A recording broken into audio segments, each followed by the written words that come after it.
Chers auditeurs, Dear listeners, bonjour. welcome in Comme d'Archi Podcast Season 3 Saison 3, dans le monde fascinant des architectes. and in the architectural projects. Je suis Anne-Charlotte Deponte, passionnée d'architecture et docteur des universités en histoire de l'archi. I am one of the spokespersons of Anne-Charlotte, who is a PhD in architecture history. Merci Thank you d'être avec moi aujourd'hui. to be with us today. Et And maintenant, now, lundi en français, place au talent. and Wednesday, let's talk projects. In English, of course.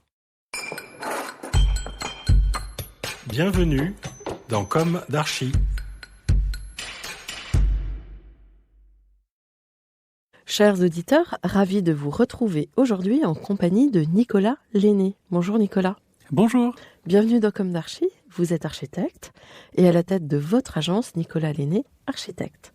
Tout d'abord, merci beaucoup d'avoir répondu favorablement à mon invitation. Je suis ravi d'être ici.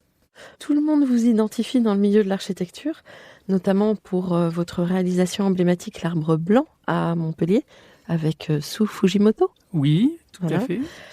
Réalisation qui a été largement primée. Elle a été qualifiée en tout cas du bâtiment de logement le plus beau du monde, par Archdeili. Oui, c'est toujours flatteur. On Ouais. était très heureux.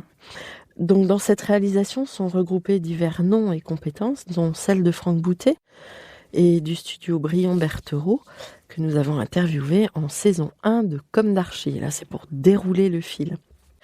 Et vous collaborez aussi avec l'agence François Leclerc, que nous avons interviewé, sur le projet Arboretum, qui a fait l'objet d'une publication en anglais.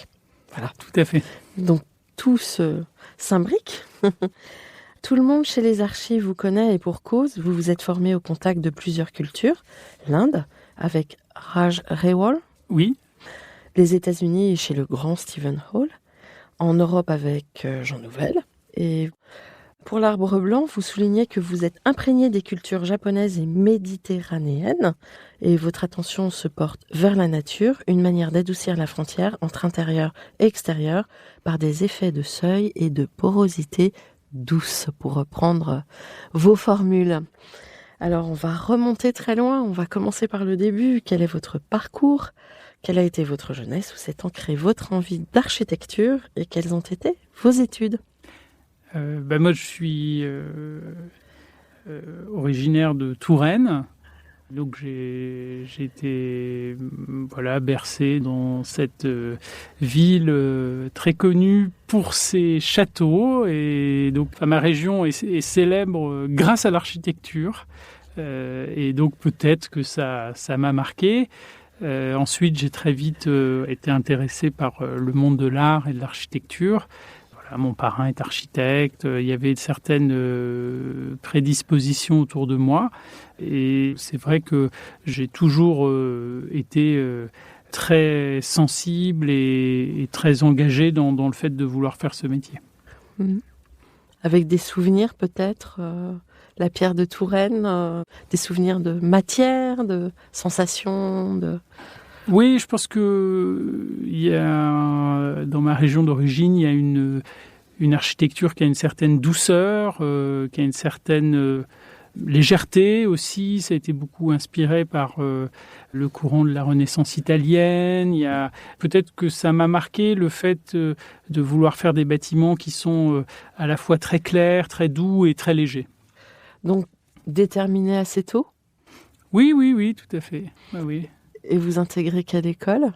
Alors, en France, j'ai fait l'école d'architecture de Marne-la-Vallée, qui est une école que j'ai vue naître, en fait. J'étais en seconde année quand elle a été installée à Marne-la-Vallée. Au moment où elle a pris sa spécificité territoriale. En fait, c'était une école qui est née ex nihilo, parce que une école a été fermée à Paris, qui était l'école de Tolbiac, dans laquelle j'ai fait ma première année. Et ensuite, l'école de Marne-la-Vallée a été créée. Et donc, tous les gens qui allaient à Marne-la-Vallée, c'est qu'ils avaient décidé d'y aller. Et moi, j'ai suivi des professeurs comme François Leclerc, Yves Lion, qui étaient très portés sur l'urbanisme, sur la façon dont les villes vivent au-delà du simple bâtiment. Et ça m'intéressait beaucoup. C'est pour ça que je les ai suivis. Et donc, après, vous partez en Erasmus ou... Alors moi, j'ai fait, pendant mes études, j'ai déjà en profité à Marne-la-Vallée d'une proximité avec l'école des Ponts. Il y avait certains cours qui étaient communs, et ça m'a, je pense, amené une certaine culture. Retrouvez l'intégralité de cet épisode sur Apple Podcast, Acast, Deezer, Spotify.